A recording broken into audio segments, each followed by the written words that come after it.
what in fact took place was that she was held accountable for her actions. And that is actually what the left does not want.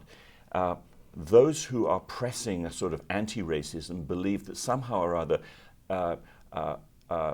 people who are high in the intersectional categories, black people in particular, should be let off and not held accountable for their transgressions. This showed that it is still possible to hold, that the society will hold people to account for their transgressions, and that the anti-racists have not created the unequal society that they're aiming for. Welcome to The Debrief, where we talk with the Washington Examiner's top journalists about the headlines they're covering and where the story's going next. I'm Sarah Bedford, and I'm here with Editor-in-Chief Hugo Gurdon. And Hugo, Harvard President Claudine Gay finally resigns this week after nearly 2 months of controversy.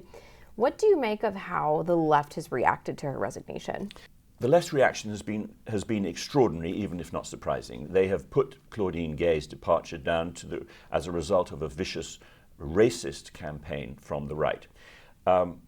It was nothing of the sort. It was actually her being held accountable both for serial plagiarism and for equivocal and hypocritical defense of students who were justifying anti-Semitic protests, calling essentially for genocide of Israel.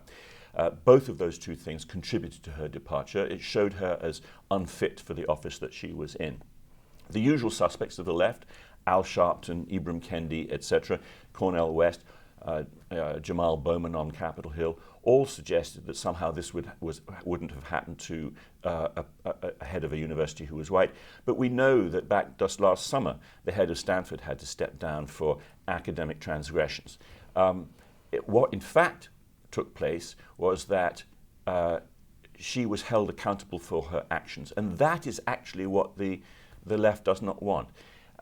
Those who are pressing a sort of anti-racism believe that somehow or other people who are high in the intersectional categories, black people in particular, should be let off and not held accountable for their transgressions.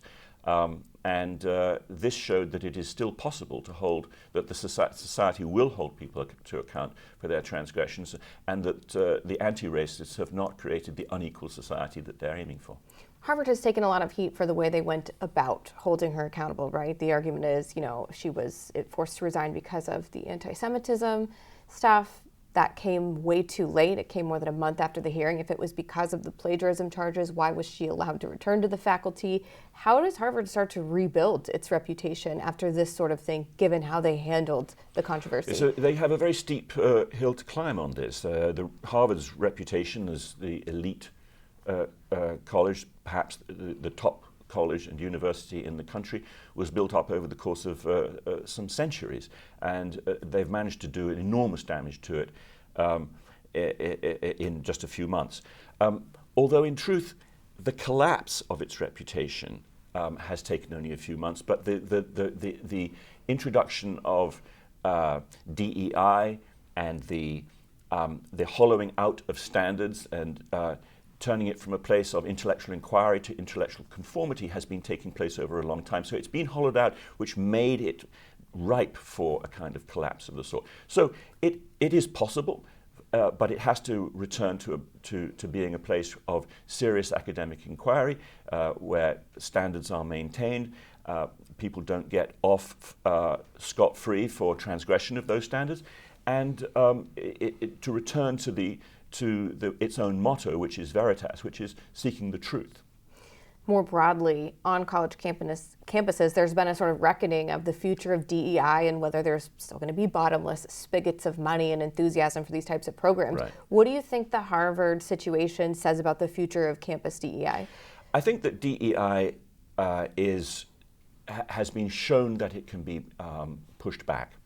I think more and more colleges, more and more states, more and more corporations are recognizing that it is not really about diversity, equality, although I realize that the E of DEI is about equity and inclusion. It's actually about creating a kind of monoculture of the left. And people realize that it is about actually fomenting racial division, not healing it. And it's been a very salutary couple of months with the most elite colleges under public scrutiny. I think that it doesn't. I'm not suggesting that the tide has turned, but I think the tide can be turned, and the events of the last couple of months show that it can be turned as much as it needs to be. Well, Hugo, thank you so much for being here today. You can get more writing from Hugo and the rest of the commentary team at washingtonexaminer.com.